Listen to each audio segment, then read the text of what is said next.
அண்ணா IAS academy சாதனையாளர்களின் சங்கம், காஞ்சிபுரம் மற்றும் தாம்பரம்.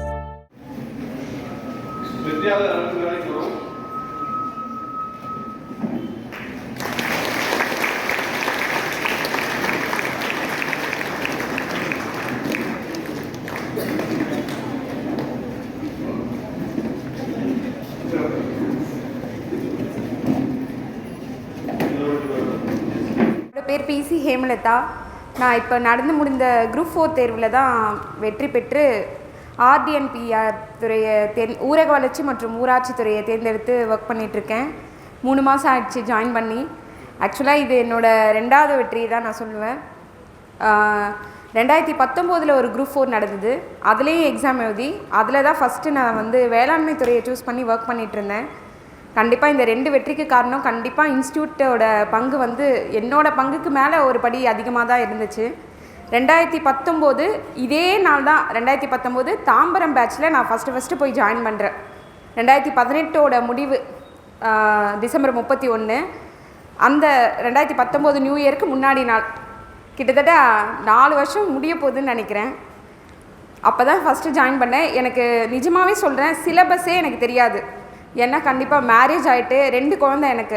நான் ஜாயின் பண்ணும்போது 3 வயசில் ஒரு பையன், 1.5 வயசில் ஒரு பையன் அப்படின்னு சொல்லிட்டு, சரி வீட்டில் பர்மிஷன் கேட்டுட்டு நான் போய் படிக்கிறேன்.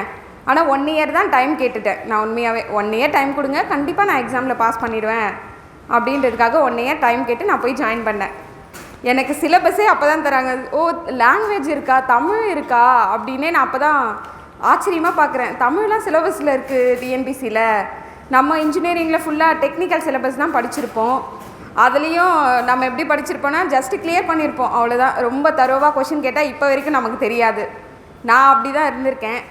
ரொம்ப ஆவரேஜ் தான், அந்த மாதிரி அபோவ் ஆவரேஜ்னு சொல்லலாம். ஆனால் நல்லா படிப்பேன். +2 வரைக்கும்லாம் நல்லா படிச்சிருக்கேன், நல்ல மார்க்ஸ் வாங்கியிருக்கேன். ஸோ அதனால தான் போய் இது ஜாயின் பண்ணேன். என்னோடய first class geography class. Geography sir தான் கிளாஸ் எடுத்தார். சோலார் சிஸ்டம் தான் அந்த கிளாஸு. அப்போ தான் எனக்கு இன்ஸ்டியூட் பேர் என்னோடய தம்பி ஜாயின் பண்ணி அவர் கிளியர் பண்ணதுனால சரி இந்த இன்ஸ்டியூட்டில் சேரு அப்படின்னு ஜாயின் பண்ணி விட்டுட்டேன். ஆனாலும் ஒரு பயம், நம்ம 1 இயரில் கிளியர் பண்ணணும், எக்ஸாம் வேறு வரப்போகுது, நம்மளால் முடியுமா அப்படின்னு சொல்லிட்டு. ஆனால் அந்த ஃபஸ்ட்டு கிளாஸ் ஜாயின் ஸ்டார்ட் பண்ண உடனே எனக்கு தெரிஞ்சிச்சு, ஓகே நம்ம கரெக்ட் பிளேஸ்க்கு தான் நம்ம வந்திருக்கோம், கண்டிப்பாக நம்ம கிளியர் பண்ணிடுவோம். ஏன்னா நான் எப்படி கவனிக்கிறேன், நான் போவேனானே எனக்கு தெரியாது. நான் படிப்பேனா, ஏன்னா டச் விட்டு போச்சு, இப்போ நமக்கு அந்த கான்சன்ட்ரேஷன் இருக்குமா அப்படின்னு அந்த கிளாஸ் அட்டன் பண்ணே தெரிஞ்சிச்சு. ஓகே கண்டிப்பாக நம்மளால் முடியும், நம்ம படிச்சிடலாம் அப்படின்னு சொல்லிட்டு. அவங்க நடத்தின விதம், அவங்க டெஸ்ட் வைக்கிறது, இதெல்லாம் ஃபாலோ பண்ணி தான் செப்டம்பர் 1 எக்ஸாம். எனக்கு ஃபஸ்ட் எக்ஸாம் 9 மாதம்தான். அதில் நோட்டிஃபிகேஷனுக்கு முன்னாடினா 6 மாதம்தான். கண்டிப்பாக அந்த 6 மாதம் கரெக்டாக நான் கொண்டு போனேன். கிளாஸ் அட்டன் பண்ணுவேன். பயாலஜி கிளாஸ் கூட நான் மிஸ் பண்ணதில்லை. ஃபிசிக்ஸ் கிளாஸ் கூட, பயாலஜிலாம் நமக்கு வராது, தெரியாது, இதெல்லாம் நம்ம அட்டன் பண்ண தேவையில்லை. ஒரு கொஷினோ இல்லை 2 கொஷினோ தான் வரும். அந்த மாதிரிலாம் நான் இது வரைக்கும் நான் நினச்சதே கிடையாது. எல்லா டெஸ்ட்டையும் அட்டன் பண்ணுவேன். இன்னொரு எனக்கு என்ன பழக்கம் என்னென்னா, சண்டே டெஸ்ட்டா, நார்மல் டெஸ்ட்டு தான், ஸ்லிப் டெஸ்ட்டு தான், 25 மார்க்குக்கு வச்சா கூட அது எனக்கு டிஎன்பிசி எக்ஸாமில் எப்படி இருப்பனோ அதை தான் மைண்டில் ஏற்றுப்பேன். ஃபஸ்ட்டு டாப் 3க்குள்ளே வந்துடணும். எனக்கு அது வரலன்னா அவ்வளோதான், ஒரு மாதிரி ஆகிடும். அந்த மாதிரி ஃபஸ்ட்டு டாப் 3க்குள்ளே வந்துட்டால் இப்போது தொடர்ந்து நம்ம வெற்றி பெற்றால் ஃபைனல் நம்ம கண்டிப்பாக வெற்றி கிடைக்கும்ன்றது தான் என்னோடது. இதெல்லாம் நம்ம அப்படியே விட்டுட்டு, இது என்ன ஸ்லிப் டெஸ்ட் தானே, இன்ஸ்டியூட்டில் வைக்கிற சாதாரண டெஸ்ட்டு தானே, இதை நம்ம அட்டன் பண்ணலைன்னா என்ன, நம்ம அங்கே பார்த்துக்கலாம், இதெல்லாம் ஒன்றும் பெரிய விஷயமே இல்லை. இன்னொன்று சொல்லுவாங்க, இங்கே வர்றவங்கெல்லாம் அங்கே வரமாட்டாங்க. அப்படியெல்லாம் கண்டிப்பாக கிடையாது. இங்கெல்லாம் நீங்கள் கண்டிப்பாக ஒரு டாப் 5க்குள்ளே நீங்கள் உங்களையே நீங்கள் கண்காணிச்சிக்கலாம். இங்கே டாப் 5க்குள்ளே நம்ம வரோமா, அப்போ கண்டிப்பாக நம்மளுக்கு வேலை கிடைக்கும். ஏன்னா சும்மா போகிறதுல ஒரு இதுவே கிடையாது. நான் 1 இயர் டைம் கேட்டேன். அந்த 1 இயருக்குள்ளே என்னோட வெற்றி இருக்கணுன்றதுக்காக நான் இது பண்ணது, ஞாயிற்றுக்கிழமை டெஸ்ட்டா, அதில் டாப் 3க்குள்ளே என் பேர் இருக்கணும். ஃபஸ்ட்டு வந்தால் ஓகே சூப்பர், அதை தக்க வச்சுக்கணும். அப்படியே இன்னும் கூட அந்த ஒவ்வொரு சண்டே டெஸ்ட்லேயும் அந்த கிஃப்ட் கொடுப்பாங்க, அந்த ஷீட் போட்டு, அதை அப்படியே பத்திரமா வச்சுருக்கேன். இந்த வெற்றியெல்லாம் தான் அப்படியே பெருசாகி 2 டைம் நான் குரூப் 4 கிளியர் பண்ணுறதுக்கு என்னோடய சக்ஸஸாக அமைஞ்சிருக்கு. என்னோடய ஃபேக்கல்ட்டிஸ் எல்லாருமே எனக்கு அவ்வளோ ஹெல்ப் பண்ணாங்க. தேங்க்யூ. ஃபேக்கல்ட்டிஸ் எல்லாருமே அவ்வளோ ஹெல்ப் பண்ணுவாங்க. நானாக போய் கேட்பேன். நான் இது வரைக்கும் ஒரு 6 வருஷமாக நான் வீட்லேயே இருந்துட்டேன். எதையுமே நான் படிக்கலை, எனக்கு மேத்ஸ் அப்போ நல்லா போடுவேன், இப்போ வருமானு தெரியலை அப்படின்னா அவங்க மோட்டிவேட் பண்ணுற விதமாக இருக்கட்டும், இதை இப்படி பண்ணுங்க அப்படின்னு சொல்கிறத, இந்த மாதிரி பண்ணுங்கன்னு அந்த ப்ராசஸ் சொல்லி கொடுக்குறதா இருக்கட்டும். டவுட் வந்தால் கூட அது எத்தனை முறை கேட்டாலுமே, தனியாக வந்து கேட்டாலுமே அவர் இப்போ தானே கிளாஸில் சொன்னேன்னு யாருமே சொன்னதில்லை. அவ்வளோ நல்லா ஹெல்ப் பண்ணியிருக்காங்க. தமிழையா, Ezhil sir, Kamarajan sir, Sasi sir, எல்லாருமே, biology sir, current affairs sir, இதெல்லாம் அந்த அந்த ஒரு எல்லையே இல்லை உங்களுக்கு தேங்க் பண்ணுறது. ஏன்னா அந்த அளவுக்கு எனக்கு ரொம்பவே என்னோடய வெற்றிக்கு முக்கிய காரணம் கண்டிப்பாக ஃபேக்கல்ட்டிஸ் தான் ஃபஸ்ட்டு சொல்வேன். தென் என்னோடய ஃபேமிலி சப்போர்ட் எனக்கு ரொம்ப அதிகம். நான் வந்து ஆனால் அவங்களுக்கு நான் உண்மையாக இருப்பேன். இப்போ இந்த சண்டே டெஸ்ட்டில் நான் ஃபஸ்ட்டு வரேன்னா ஃபஸ்ட்டு போய் என் மாமியார்கிட்ட தான் சொல்வேன், அம்மா நான் இன்றைக்கி இப்படி வாங்கியிருக்கேன் அப்படின்னு. அதை கொடுத்துக்கும் போது ஓகே இவ படிக்கிறா, ஏன்னா நம்மளை படிக்க வைக்கிறாங்க வீட்டில். கண்டிப்பாக நீ போய் படிமா, எல்லா வேலையும் நானே பார்த்துக்கிறேன் அப்படின்னு யாரும் சொல்ல மாட்டாங்க. கண்டிப்பாக கோவம் இருக்கும், ஏன்னா நம்ம படிக்க வேண்டிய சமயத்தில் நம்ம சரியாக படித்து தான் மேரேஜ் பண்ணணும். அப்பயே வேலை வாங்கினா இப்போயே நம்ம படிக்கிறோம், ஏன்னா நம்ம மேலேயும் தப்பு இருக்கு இல்லையா? ஸோ நம்ம இப்போ படிக்கிறோன்னா நம்ம ஒழுங்காக தான் போயிட்டுருக்கோம், நம்ம ப்ராசஸ் கரெக்டுன்னு நம்ம அவங்களுக்கு ப்ரூவ் பண்ணணும். அப்போ தான் அவங்களுக்கு புரியும். சும்மா பேக்கை தூக்கிட்டு வந்துட்டு ஆவரேஜாக படிச்சுக்கிட்டு எனக்கு சீரியஸாக அப்படி படிக்கவே வேணாம். நம்ம ஃபெயில் ஆகி நம்மளும் கஷ்டப்பட்டுட்டு அவங்களும் கஷ்டப்பட்டுட்டு ஸோ இங்கே வந்தாச்சு. இப்போ குரூப் 4 கூட இப்போ ஜூனில் வரப்போதோ நான் எல்லாருக்கும் சொல்கிறேன், குறிப்பாக ஃபேமிலி லேடிஸ்க்கு, நம்ம குழந்தை இருக்குது, வீட்டை பார்த்துக்கணும், நிறைய வேலை நமக்கு நிறைய உண்டு தான். மற்றவங்களுக்கு விடவே ஜென்ஸை விடவே நம்மளுக்கு நிறைய வேலை உண்டு. ஆனால் அவங்களும் கஷ்டப்படுவாங்க. ஏன்னா சொசைட்டியில் நம்மளை விடவே அவங்க தான் நிறைய ஃபேஸ் பண்ணுறாங்க. வேலை இல்லாமல் ஒரு பையன் சும்மா உட்காந்துட்டு இருந்தால் கண்டிப்பாக நிறைய டாக்ஸ் பின்னாடி ஓடிட்டே இருக்கும். நமக்கு அதையும் பார்க்கணும் இதையும் பார்க்கணும். ஆனால் நமக்கு வந்து மல்டி டாஸ்கிங் ஒன்றும் புதுசு கிடையாது. ஒரு பக்கம் கிரைண்டர் போட்டால் ஒரு பக்கம் நம்ம துணி துவைச்சிட்ருப்போம், ஒரு பக்கம் சாமான் தைச்சிட்ருப்போம். நம்மளுக்கு மல்டி டாஸ்கிங் நம்மளுக்கு சொல்லித்தரவே இல்லை. கூட உட்காந்து அதே ஒரு பக்கம் நம்ம படிச்சுக்கிட்டே இருப்போம். கண்டிப்பாக நம்மளால் முடியாதுன்னு நம்ம நினைக்கவே கூடாது. நம்மளால் கன்ஃபார்மாக முடியும். என்ன கொஞ்சம் கஷ்டமாக இருக்கும், ஆனால் எவ்வளோ கஷ்டப்படுறோமோ அப்படி தான் ரிசல்ட் வரும். நம்ம கொஞ்சம் மெதுவாக ஒர்க் பண்ணி ஆவரேஜாக படித்து, அதுக்கு ரீசன் வந்து குழந்தை இருக்குது, அதனால தான் நான் இவ்வளோ வாங்கலை, அதனால தான் தமிழில் 70 வாங்கியிருக்கேன், குழந்தை வச்சுட்டு நான் கஷ்டம் இல்லை அப்படின்னா நீங்களே உங்களை நீங்கள் சமாதானப்படுத்திக்கிற மாதிரி தான் இருக்கும். பரவாயில்ல, எது இருந்தாலுமே வீட்டில் நிறைய வேலை இருந்தாலுமே ஆனால் உங்கள் படிப்பை மட்டும் விட்டுறாதீங்க. அப்படி இருந்தால் தான் நல்லது. அப்படி இருந்தால் தான் நம்மளோட கண்டிப்பாக வெற்றி, இந்த மாதிரி கவர்மெண்ட் ஜாப் வாங்க முடியும். ஸோ கண்டிப்பாக நிறைய சாக்ரிஃபைஸ் பண்ணணும். இந்த 5 மாதமும் ரொம்ப நல்லா ஒர்க் பண்ணுங்கள். இன்ஸ்டியூட்டில் என்ன சொன்னாலும் நான் ஒன்று சொல்கிறேன், இந்த ஸ்லிப் டெஸ்ட்டு, இந்த டெஸ்ட்டு, மாடல் எக்ஸாம் இருக்க ஒரு டெஸ்ட்டை கூட கட் பண்ணாதீங்க. ஏன்னா இவங்க கொடுக்குற கொஷின்ஸ் எல்லாம் நான் ஃபுல்லாக கடைசி டைம் இந்த நோட்டிஃபிகேஷன் வந்த அந்த 3 மாதமும் என்ன பண்ணுவேன்னா அதுக்கு முன்னாடியே படித்து முடிச்சிட்டுனா, அதுக்கப்புறம் மேத்ஸ்லலாம் டாபிக் வைஸாக இப்போ சிம்பிள் இன்ட்ரெஸ்ட்டா, வேறு ஏதாவது காம்பவுண்ட் இன்ட்ரெஸ்ட்டு, இப்போ பர்சன்டேஜ், அதெல்லாம் கொஷின் பேப்பர் வைஸாக பிரித்து வச்சுப்பேன். இவங்க டெஸ்ட்டை தவிர சொல்லப்போனால் வந்து புக்கே நான் வாங்கினதில்லை. மேத்ஸுக்கு இந்த புக்கெல்லாம் நான் வாங்கினதில்லை. இன்ஸ்டியூட் நோட்ஸு இதை மட்டும் கலெக்ட் பண்ணி வச்சுப்பேன். டெய்லியும் ஒரு டாபிக், அது தமிழையாக இருக்கட்டும், மார்னிங் தமிழ், மற்ற சப்ஜெக்ட்ஸ் எல்லாம் அந்த டே ஃபுல்லாக ஓடி, நைட்டு வந்து மேத்ஸ் ஒரு டாபிக், அவங்க கொஷின் பேப்பர் மாடல் இதுக்கு முன்னாடி டெஸ்ட் வச்சுருப்பாங்க, அதை ஃபுல்லாக நம்ம ஒர்க் அவுட் பண்ணிட்டு தான் தூங்கணும். 25 கொஷின் அலாம் வச்சுக்கோங்க. கரெக்டாக டைமிங் 1 ஹவரில் நம்ம முடிக்கிறோமா அப்படின்னு பார்த்து இது பண்ணணும். நம்மளோட ப்ராசஸ், நம்மளோட அந்த ஷெட்யூல் தான் நம்மளுக்கு எண்ட் ஆஃப் த டே சூப்பராக இருக்கும். அப்போ நீங்கள் கஷ்டப்பட மாட்டீங்க. எக்ஸாம் ஹாலில் போய்ட்டு உட்காந்தா நம்ம இதை தான் பண்ணிகிட்டு இருந்தோன்னு அந்த ப்ராக்டிஸ் வரும். இப்போது இன்ஸ்டியூட்டில் எல்லா கொஷினும் எல்லா டெஸ்ட்டும் நீங்கள் அட்டன் பண்ணிங்கன்னா அப்போ உங்களுக்கு ரொம்ப நல்லா கை கொடுக்கும். நம்ம பண்ணது கரெக்டுன்னு தோணும். ஒரு எக்ஸாம் விட்டு வெளில வரும்போதே ஓகே நமக்கு வேலை கிடச்சிடும். நான் 2 எக்ஸாம் விட்டும் வெளில வரும்போதும் கன்ஃபார்மாக வேலை கிடச்சிடும். ஃபஸ்ட் எக்ஸாம் அப்போவே எனக்கு தோணுச்சு, வெளில வந்த உடனே கண்டிப்பாக நம்மளுக்கு வேலை கிடச்சிரும் அப்படின்னு. இப்போ செகண்டு நான் இப்போ குரூப் 4 எழுதினப்போ கூட கண்டிப்பாக கிடச்சிரும் அப்படின்னு தான். அதை இந்த குரூப் 4லாம் சீரியஸாக நான் குரூப் 2 ப்ரிலிம்ஸ்க்கு ப்ரிப்பேர் பண்ணது மே மாதம். நான் பெருமைக்காக சொல்லவே இல்லை, ஆனால் அந்தளவுக்கு நான் தரோ பண்ணியிருக்கேன். தமிழ்லாம் அந்தளவுக்கு எழுதியிருக்கேன். அந்த 2 மாதமும் நாங்கள் மெயின்ஸ் தான் ப்ரிப்பேர் பண்ணிகிட்டு இருந்தோம். நாங்கள் குரூப் 2க்காக ப்ரிலிம்ஸ் தொடவே இல்லை. சரி அப்ளை பண்ணிட்டோம், எழுதலாமா வேணாமா, டிபார்ட்மெண்ட் மாறணுமா, அதான் குரூப் 2 எழுதிட்டுருக்கோமேன்னு தோணுச்சு. ஆனால் போய் எழுதலாம், அப்ளை பண்ணிட்டோம், போய் எழுதி பார்க்கலாம், டிபார்ட்மெண்ட் கூட சேஞ்ச் பண்ணலாம், ஒரு எக்ஸ்பீரியன்ஸாக இருக்கும்னு சும்மா போய் எழுதினேன். நான் தமிழில் 95 போட்டேன். ஆனால் எனக்கு அந்த 5 கொஷினே நம்ம ஏன் விட்டோம், கேர்லெஸ் மிஸ்டேக் தான் அந்த 5மே. அதுக்கப்புறம் எனக்கே தோணுச்சு, ஒரு 2 மாதம் நம்ம புக்கையே எடுக்கலை, நான் தமிழ் புக்கெல்லாம் எடுத்து வச்சுட்டேன், இதுக்கப்புறம் எனக்கு யூஸ் ஆகாதுன்னு. அப்போ கூட 95 போட்டிருக்கோம். ஏன்னா அந்தளவுக்கு டெஸ்ட் எழுதியிருக்கோம் கிளாஸில். அந்த அளவுக்கு ஒர்க் அவுட் பண்ணியிருக்கோம். அந்த கொஷின் ஆன்சர்லாம் எனக்கு அப்படியே ஞாபகம் இருக்குது. காரணம் நான் வந்து இன்ஸ்டியூட்டில் டெஸ்ட்டு ஒழுங்காக ஃபாலோ பண்ணது. அவங்க சொன்னதை தவிர வெளியில் போய் இந்த மெட்டீரியல் அந்த மெட்டீரியல் அதெல்லாம் எதையுமே நான் வாங்க மாட்டேன். இன்ஸ்டியூட் நோட்ஸ் மட்டும்தான். தமிழுக்கு மட்டும் புக்கு, மேத்ஸுக்கு கூட நான் எந்த புக்கும் வச்சிடல. என்கிட்ட தமிழ் புக்கு மட்டும் 6 to 12 இருக்கும். வேறு அதுக்கப்புறம் ஜிகே சயின்ஸு அதெல்லாம். ஃபிசிக்ஸு சார் சொன்னதை தவிர எதையும் படிக்கல. மற்றபடி ஃபிசிக்ஸ் எனக்கு ரொம்ப வராது. ஆனால் அவர் சொன்ன கிளாஸ் நோட்ஸை மட்டும் இது பண்ணுவேன். பயாலஜி முக்கியமான டாபிக்ஸ் மட்டும் பயாலஜி கவர் பண்ணிவிடுவேன். நேஷ்னல் மூமெண்ட் அதெல்லாம் நேஷ்னல் மூமெண்ட்டில் எழில்சா நோட்ஸை தவிர நான் எதையுமே கண்டுக்கல. அவர் கொடுத்த கொஷின் தான் கண்டிப்பாக வரும்னு எனக்கு அவ்வளோ நல்லா தெரியும். எக்கனாமிக்ஸ் சசி சார் சொன்னது மட்டும்தான் படிப்பேன். நோட்ஸு இதுதான். மேத்ஸு கண்டிப்பாக டெய்லி நைட்டு ஒரு டாபிக்ஸ் 8 to 10 டெய்லி ஒரு டாபிக் படிச்சிருங்க. மற்றபடி வீட்டில் கஷ்டம் எல்லாம் தான் இருக்கும், அதெல்லாம் தூக்கி போடணும். அதெல்லாம் மைண்டு கொண்டு வரக்கூடாது.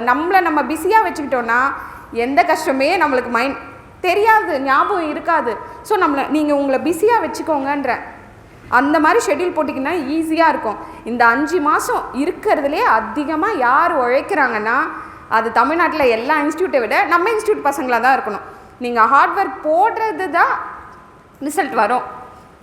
நான் ப்ரிப்பேர் பண்ணிட்டுலாம் வரல, அதனால் என் மனசில் இருக்கிறதெல்லாம் நான் பேசிடுறேன். நான் வந்ததே வந்து சரி ஓகே நம்ம பேசுகிறதுல யாருக்காவது ஒருத்தருக்கு மோட்டிவேட் ஆனால் கூட அது வந்து வேலை வாங்கினா அது இன்னும் அவங்களுக்கு சந்தோஷம் அவங்க லைஃப்பில். அதனால தான் என் மனசில் இருக்கிறதெல்லாம் நான் பேசிடுறேன். எனக்கு அந்த ப்ரிப்பரேஷன்லாம் எனக்கு வராது. மனப்பாடம் பண்ணிட்டு வந்தாலும் அது உளறிடுவேன். ஸோ அதனால் எனக்கு தோணுனதை நான் எப்படியெல்லாம் என்னோடய இதோ கொண்டு வந்தனோ அதுதான் உங்களுக்கு சொல்கிறேன். இப்போவும் குரூப் 2 மெயின்ஸ் எழுதிட்டு போது வெளில வரும்போது எனக்கு அதான் தோணுச்சு, கண்டிப்பாக கிளியர் பண்ணிவிடுவோம். நம்ம வந்து ஒர்க் பண்ணியிருக்கோம், இந்த அளவுக்கு உழைச்சிருக்கோம், ஹார்ட் ஒர்க் பண்ணியிருக்கோம், எல்லா கஷ்டங்களையும் தாண்டி நம்ம வந்து ஓகே போராடி இந்த எக்ஸாம்ஸை எழுதி கிராக் பண்ணியிருக்கோம். கண்டிப்பாக அதுக்கு ரிசல்ட் கிடைக்கும்.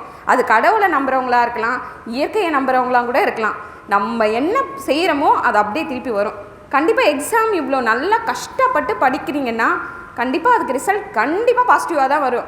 ஸோ கண்டிப்பாக எல்லோரும் நல்லா படிங்க. இங்கே இருக்கிறவங்கள மாதிரி நெக்ஸ்ட் இயர் நீங்கள் இங்கே உட்காரணும். அதுதான் எங்களோட எல்லாரோட விஷ். Thank you so much. அனைவருக்கும் வணக்கம். என் பேர் சத்யா. நான் இப்போ குரூப் 4ல் 167 கொஷின் போட்டு தலைமைச் செயலகம் தான் பணியில் சேர்ந்தாச்சு. இதே மாதிரி தான் நானும் உட்காந்துருக்கேன். அந்த மூலையில் இந்த மூலையில் எல்லா மூலையிலையும் உட்காந்து இது மாதிரி வந்து பேசுகிறவங்கள பார்த்து பெருமூச்சு ஏக்கம், நம்ம ஏங்கிய காலம்லாம் எக்கச்சக்கம், அதுக்கு சொல்கிறதுக்கு அளவே இல்லை, அந்தளவு ஏங்கியிருக்கும். 2017 நான் வந்து பிஎட் டிடிஎட் எல்லாம் முடிச்சிருக்கேன். ஸோ என்னோடய ஜேர்னி எல்லாமே டெட்டு இதை பற்றின இதுலேயே தான் போயிருந்துச்சு ஒழிய நான் டிஎன்பிஎஸ்சின்ற பக்கமே வரல.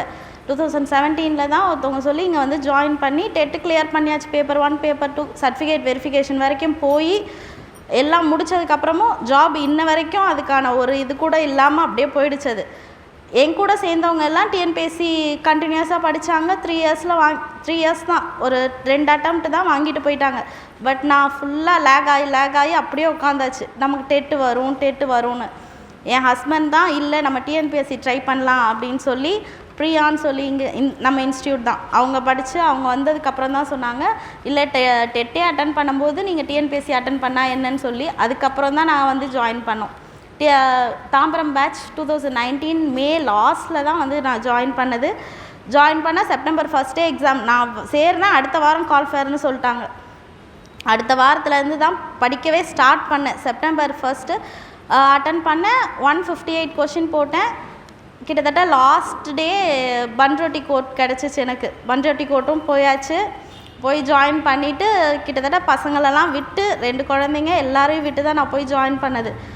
அங்கே சிச்சுவேஷன் சரியில்லை, குழந்தைங்கள விட்டுட்டு என்னால் சுத்தமாக முடியல. அதோட மறுபடியும் ஐயா கிட்ட, சசி சார்கிட்ட, காமராஜ் சார்கிட்ட எல்லார்கிட்டையும் கேட்டதுக்கு நீங்கள் இல்லை மறுபடியும் படிங்க, ட்ரை பண்ணுங்கன்னு சொல்லி ரொம்ப அவங்க தான் சொன்னதுக்கப்புறம் தான் சரின்னு மறுபடியும் காஞ்சிபுரமே வந்து ஜாயின் பண்ணியாச்சு. ஜாயின் பண்ணிவிட்டு அப்போவும் நம்ம கொரோனா இதுன்றதுனால ரொம்ப லேட் ஆச்சுல்ல. உடனே அந்த கொரோனா இதுலேயும் நான் ஸ்டார்ட் பண்ணிட்டேன். ஆனால் ரெகுலர் பேட்ச் இல்லாமல் அடுத்த வாரமே எங்களுக்கு ஆன்லைன் பேட்ச் ஸ்டார்ட் பண்ணிட்டாங்க. வாரத்துக்கு 2 டெஸ்ட்டுன்னு எங்களை அடுத்தடுத்து கொண்டு போய்கிட்டே இருந்தாங்க. மறுபடியும் ஆன்லைன் முடிஞ்சு கொரோனா இது முடிஞ்சிடணுன்னா அடுத்த இதுலேயே நான் ஜாயின் பண்ணிட்டேன். ரொம்ப இந்த லேட்லாம் இல்லை. என்னோடய தப்பு ஃபுல்லாக என்ன நான் பண்ணேன்னா அந்த லேக் அவுட் ஆகிடுவேன். நம்மளால் முடியாதுன்னு சொல்லிட்டு வெளில வந்துடுவேன். தான் நான் பண்ணேன். இந்த தடவை நான் அதை பண்ணக்கூடாதுன்னு சொல்லி ஒரே வெறியோடு இருந்து இது முடிஞ்சிச்சு, ஆன்லைன் கிளாஸ் முடிஞ்சா சரி அதை விட்டுட்டு நம்ம இதுக்கு வந்துடுவோம், ரெகுலர் பேட்ச் வந்துடுவோம்னு சொல்லிட்டு ரெகுலராக வந்து ஜாயின் பண்ணியாச்சு. இனிமேல்ட்டு நம்ம பேக் அடிக்கக்கூடாது, மறுபடியும் குழந்தைக்கு உடம்பு சரியில்லை, அது தப்பு இது தப்பு, எதுக்கும் நம்ம பின் வாங்கக்கூடாதுன்னு சொல்லி ஒரே மூச்சாக நம்ம படித்தே ஆகணும்னு சொல்லி தான் வந்தால் இந்த 167 போட்டாச்சு. நான் செக்ரட்டேரியட் கிடைக்கும்னு நான் எந்த இதுவும் இல்லை. என்னோடய ஒரே எய்ம் சென்னை நமக்கு கிடைக்கணும். சென்னையில் ஏதாச்சும் ஒரு வேலை ஏதாச்சும் ஒன்று சென்னையில் நம்ம எடுத்துகிட்டு நம்ம இது பண்ணிடணும் அப்படின்னு சொல்லிட்டு தான் கடைசியில் செக்ரட்டேரியட்டே ஏதோ காட் கிரேஸில் கிடச்சிருச்சு. இங்கே நான் படித்தது எப்படின்னா ஃபுல்லாக தமிழ் வந்து நான் ஐயாவோட நோட்ஸ் ஃபுல்லாக புக்ஸ் எல்லாமே நம்ம நார்மலாக படிப்போம்ல அது எல்லாமே. ஆனால் ஒரு கிளாஸ் கூட நான் அட்டன் பண்ணாமல் இருந்ததே கிடையாது. சாட்டர்டே சண்டே கிளாஸு இல்லை 4 days தொடர்ந்து கிளாஸ் வச்சாங்கன்னா எந்த கிளாஸையுமே ஒரு கிளாஸ் கூட நான் மிஸ் பண்ண கிடையாது. அதே மாதிரி ஒரு டெஸ்ட்டு கூட நான் எழுதாமல் விட்டதே கிடையாது. இங்கே வர்றதுக்கு காரணமே நம்ம நிறைய பேர் வீட்டில் இருந்து படிக்க வேண்டியதுதானே, ஏன் கிளாஸ் போகிறேன்னு சொல்லி நிறையா நம்மளுக்கு பேக்கில் சொல்லிக்கிட்டே இருப்பாங்க. கிளாஸ் வந்தால் தான் இந்த சரௌண்டிங் நமக்கு வேறு எங்கேயுமே கிடைக்காது. இங்கே வந்தால் தான் அந்த சரௌண்டிங் நம்ம படிக்கணுன்ற ஒரு ஆர்வம் இது எல்லாமே நமக்கு இங்கே வந்தால் தான் கிடைக்கும். அதே மாதிரி ஒரு டெஸ்ட்டு கூட நான் அட்டன் பண்ணாமல் இருந்ததில்லை. இங்கே நம்மளுக்கு வந்து ஒவ்வொரு சாரும் வந்து சொல்ல நமக்கு எக்ஸாம் அப்போ ஒவ்வொரு கொஷினும் அட்டன் பண்ணும்போதும் கான்ஸ்டியூஷனு மேக்ஸாக இருக்கட்டும் இல்லை தமிழாக இருக்கட்டும் நம்ம ஐயா சொன்னதோ கான்ஸ்டியூஷன் சார் சொன்னதோ நம்ம காதில் கேட்டுக்கிட்டே இருக்கோம். ஒவ்வொரு கொஷினும் படிக்கும்போது ஐயா இதை சொன்னாங்களே, சார் இதை சொன்னாங்களேன்னு சொல்லி ஒவ்வொரு கொஷின்லேயுமே நான் அந்த நமக்கு இங்கே கிளாஸ் வந்தால் தான் அந்த அனுபவம் கிடைக்கும். சில பேருக்கு வந்து படித்தா அந்த அளவுக்கு நம்ம ரீட் பண்ணி மக படிக்கிறது அந்த அளவுக்குலாம் செட் ஆகாது. சில கேட்கறது இருக்குது பார்த்திங்களா, அந்த நாலேஜ் வந்து தனி. அதனால் ரெகுலராக கிளாஸ் வர்றது அவாய்ட் பண்ணிடாதீங்க. அதே மாதிரி டெஸ்ட்டு ஃபுல் போர்ஷன் உங்களால் படிக்க முடியல அதெல்லாம் 2வது பட்சம். அட்லீஸ்ட் அந்த போர்ஷனில் அந்த கொடுக்குற போர்ஷனில் பாதியாச்சும் முடிச்சுட்டு ஃபுல்ஃபில்லாக முடிச்சுட்டு வந்து அட்டன் பண்ணுங்கள். பாதி முடிக்கலனாலும் பரவாயில்ல, அதை லைட்டாக பார்த்துட்டு மீதி இருக்கிற போர்ஷனையாச்சும் கம்ப்ளீட்டாக முடிச்சுட்டு வந்து தான் அட்டன் பண்ணணும் டெஸ்ட்டு. அப்போ தான் நம்மளால் ஒரு அளவுக்காச்சும் அட்டன் பண்ண முடியும். இங்கே வந்து நீங்கள் வந்து சிச்சுவேஷனை வந்து நீங்களே க்ரியேட் பண்ணிக்கோங்க. அதாவது இப்போ டெஸ்ட் அட்டன் பண்ணும்போது ஒரு நாள் வந்து ஃபுல்லாக நீங்கள் டெஸ்ட் அட்டன் பண்ணுறதுக்கு முன்னாடி வரைக்கும் அந்த புக்கை வச்சு படிச்சுக்கிட்டே ஒரு வாட்டி டெஸ்ட் அட்டன் பண்ணி பாருங்கள். உங்கள் மனநிலை எப்படி இருக்குது, அந்த டைமில் நம்ம கொஷின் எப்படி போடுறோன்ட்டு ஒரு வாட்டி பாருங்கள். ஒரு வாட்டி வீட்டோட படிச்சுட்டோமா அந்த புக்கை மூடி வச்சுடுங்க. மூடி வச்சுட்டு இங்கே வந்து தான் டெஸ்ட் அட்டன் பண்ணணும். அந்த மாதிரி ஒரு வாரி நீங்களே உங்களை டெஸ்ட் பண்ணிக்கோங்க. நம்ம மனநிலை எப்போ நம்மளுக்கு ஒர்க் ஆகுது, எப்போ நல்லா நிதானமாக இருக்கிறப்ப நல்லா நிறைய கொஷின்ஸ் அட்டன் பண்ணுறோமா, இல்லை பரபரப்பட அந்த பயத்தோட அந்த மாதிரி இருக்கும்போது ஒழுங்காக அட்டன் பண்ணுறோமா, எல்லாமே நீங்கள் இங்கே செக் பண்ண முடியும். உங்களுக்கு ஈஸியாக நமக்கு கிடைக்கும்ல. இங்கே ஒவ்வொரு டெஸ்ட் அட்டன் பண்ணும்போது ஒவ்வொன்றும் பண்ணிக்கோங்க. இதை மேக்ஸுக்கு வந்து இங்கே கொடுக்குற நோட்ஸ் மட்டும்தான். நான் ஸ்கூல் புக்ஸ் கூட எடுத்து பார்த்ததில்லை. எல்லோரும் ஸ்கூல் புக்ஸ் படின்னு வாங்க, நான் ஒரு நாள் கூட நான் ஸ்கூல் புக்ஸ் தொட்டதே கிடையாது. ஏன்னா இங்கே கொடுக்குற மேக்ஸ் தான் எனக்கு புரியும். ஸ்கூல் புக்ஸ் எடுத்தால் எனக்கு புரியும்னு கூட தெரியல. அந்தளவுக்கு நான் எடுத்து கூட பார்த்தது கிடையாது. அதே மாதிரி சயின்ஸில் ஃபிசிக்ஸ் கெமிஸ்ட்ரி வந்து ஃபுல் அண்ட் ஃபுல் நான் சார் கொடுத்த நோட்ஸ் மட்டும்தான் பார்த்துருக்கேன். புக்கு ஆல்ரெடி நமக்கு டெஸ்ட் வைப்பாங்கல்ல, டெஸ்ட் வைக்கும்போது ஒவ்வொரு போர்ஷனாக கம்ப்ளீட் பண்ணிட்டு வந்துடுவேன். இருந்தாலும் இங்கே கொடுக்குற நோட்ஸ் மட்டும்தான் நான் கடைசி வரைக்கும் நம்ம அந்த டெஸ்ட்டுக்கு எக்ஸாமுக்கு முந்தின வரைக்கும் ப்ரிப்பேர் பண்ணுறது இங்கே கொடுக்குற நோட்ஸ் தான். மேக்ஸும் அதே மாதிரி தான், தமிழும் அதே மாதிரி தான். இங்கே ஐஎன்எம் சார்கிட்டெல்லாம் நான் எக்கனாமிக்ஸில் ஒரு டவுட் கேட்டிருக்கேன், சில்லியாக கேட்டிருக்கேன். இந்த கொஷினே எனக்கு வாசித்தா புரியலைன்ற அளவுக்கு நான் சொல்லியிருக்கேன். இல்லைம்மா போக போக வரும் அப்படின்னு தான் சொன்னாங்க. ஏன்னா அந்த கொஷின் அவ்வளோ எனக்கு அதுக்கப்புறம் எக்ஸாம் கிளியர் பண்ணும்போது தான் தெரிஞ்சு நம்ம எவ்வளோ முட்டாள்தனமாக ஒரு கொஷினை கேட்டோன்னு சொல்லிட்டு. ஆனால் அதுக்கு கூட சார் இல்லைம்மா நீ படிக்க தான் அதை பற்றின அறிவு உனக்கு வரும், அந்த சமயத்தில் உனக்கே அது புரியும், தன்னால் புரியும். இது எக்கனாமிக்ஸ் கொஷினா இல்லையானே எனக்கு தெரியலன்னு சொன்னேன் அவர்கிட்ட. இது எக்கனாமிக்ஸ் கொஷினா இல்லை கான்ஸ்டியூஷன் கொஷினா இல்லை கரண்ட் அஃபேர்ஸான்னு கேட்டேன்னா ஒரு கொஷினை எடுத்து ஓல்டு பேப்பர் கொஷினை எடுத்து. ஏன்னா அந்த அளவுக்கு தான் நான் ரொம்ப பேசிக்கில் இருந்தேன். சார் தான் சொன்னாங்க ஒவ்வொரு சமயமும் நீ படிக்க தான் அதோட புரிதல் உனக்கு ஏற்படும் போது உனக்கு தன்னால் புரியும்னு சொன்னாங்க. ஒவ்வொரு வாட்டியும் டவுட் கேட்காமல் இருக்கவே மாட்டேன், ஏதாச்சும் கேட்டுக்கிட்டே இருப்பேன். இங்கே வந்து எப்படின்னா நமக்கு வந்து மற்றவங்க இருக்காங்களே நம்ம கேட்டால் அசிங்கமாக நினைப்பாங்களோ, இந்த டவுட்டை கேட்டால் அப்படின்ற இது இங்கே இருக்காது. ஏன்னா நம்ம தனியாகவே போய் கேட்டுருவோம். அந்த இடத்துல கூட்டமாக நின்றுவோம். நாங்கள் ஒரு 30 பேர்கிட்ட நின்று உயிரை வாங்கிட்டு 1 hour அவர் கிளாஸ் முடிச்சுட்டு 1/2 hour இல்லை 1 hour நாங்கள் அங்கே நிற்க வச்சு டவுட் கேட்டு அதுக்கப்புறம் தான் அனுப்புவோமே அவரை. எல்லா டவுட்ஸையும் பக்கத்தில் இருக்கிறவங்கலாம் எல்லாரும் அப்போ இவங்க இப்படி கேட்குறாங்களா, நம்ம இப்படி கேட்கணும்னு சொல்லி அத்தனை பேரும் கேட்போம். அதே மாதிரி டெஸ்ட்டு ஃபுல்லாக கண்டிப்பாக அட்டன் பண்ணுங்கள் கம்பல்சரியாக. பாதி அதாவது ஃபுல்லாக அவங்களால முடிக்க முடியலனாலும் அட்லீஸ்ட் ஒரு போர்ஷனை முடிச்சுட்டு இதை நம்ம ஒழுங்காக ஒரு கொஷின் கூட தப்பு இல்லாமல் பண்ணுறோமா அப்படின்றத கண்டிப்பாக நீங்கள் பார்த்து அட்டன் பண்ணுங்கள். கிளாஸ் கண்டிப்பாக வாங்க. அப்போ தான் அந்த மோட்டிவேஷன். 1 வீக் விட்டுட்டு அடுத்த வீக் வந்தீங்கன்னா அப்படியே ஒரு மாதிரி எப்படி சொல்கிறது, அந்த 1 வீக்கில் நீங்கள் ஒன்றும் அவ்வளோ பெருசாக படிச்சிட போகிறது கிடையாது, படிக்கவே மாட்டோம். அந்த 1 வீக் நடுவில் விட்டோன்னா அப்படியே விட்டுருவோம். அடுத்த வாரம் வரும்போது என்னமோ புதுசாக நம்ம ஒரு இன்ஸ்டியூட்குள்ளே நுழையிற மாதிரி தான் இருக்கும். அதனால் அந்த கன்சிஸ்டன்சி கண்டிப்பாக இருக்கணும். தொடர்ச்சியான முறையில் படிங்க. ஃபஸ்ட் அட்டெம்ப்ட் இல்லைனாலும் செகண்ட் அட்டெம்ப்ட் கண்டிப்பாக கிளியர் பண்ண முடியும். அவ்வளோதான். இப்போ எனக்கு வந்து பிரச்சனை இல்லை. என் ஃப்ரெண்ட்ஸுக்கெல்லாம் வந்து ஃபேமிலி சப்போர்ட் சுத்தமாக கிடையாது. பட் எனக்கு அந்த மாதிரி கிடையாது. எங்கள் வீட்லேயும் எங்கள் அப்பா அம்மா வந்து நீ டீச்சராக போனால் போதும், அதுதான் நமக்கு சேஃபான லைஃப்ன்ட்டு. ஆனால் என் ஹஸ்பண்ட் தான் முழுக்க அவங்க தான் காரணம். இந்த உட்காந்துட்ருக்காங்க, இன்னமும் உட்காந்துட்ருக்காங்க. ஒவ்வொரு நாளும் இன்ஸ்டியூட் கிளம்புறேன்னா